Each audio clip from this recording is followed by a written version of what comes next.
his nemesis, this man who would have been his assassin. Breathing heavily now, sweating, Casso dragged the man to the place where he would slowly die. To an uninformed observer, it looked like a carefully laid tarp in the corner of the room. In reality, it was a grave, a popular place for mafiosi to murder.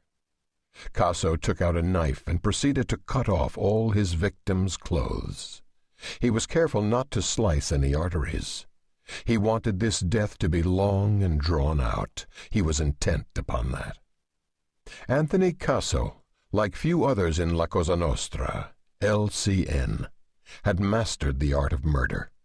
Indeed, he had a doctorate degree in the killing of human beings.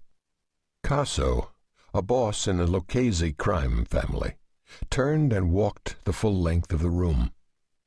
It was a finished basement with wood-paneled walls. There were no windows, no fresh air. It would soon be a tomb. Casso, who had been an expert marksman since he was a young boy, now drew out a sleek blue-black 16-shot .22 automatic fitted with a silencer. The gun seemed a lethal natural extension of his body. Casso's intention was not to kill the man, but to make him suffer, make him talk. With a hand as steady as a diamond cutter's, Casso began the torture. The first bullet he put through the victim's left kneecap, the next through his right knee, and the third through the space midway between his ankle and knee. Pow! Pow! Suddenly there were bullet holes in each of his victim's shins.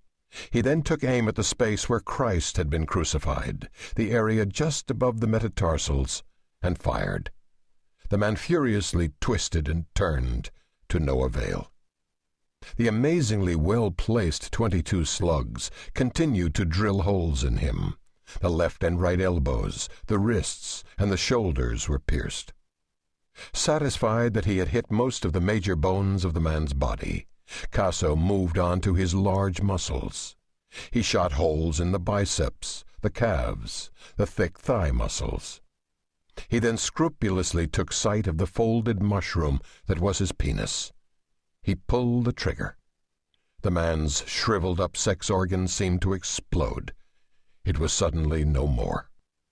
Calmly, Casso reloaded the gun. He would leave the man alone for a while. He'd allow the wounds to swell and fester, the symphony of pain to begin, a Beethoven's fifth of suffering. Casso knew the wounds were now numb. The body's endorphins had been released into the man's bloodstream en masse. As the body's natural opiates diminished, the pain would begin in earnest. Each of the wounds would grow to the size of half a lemon. Each of them would turn a dark purple color.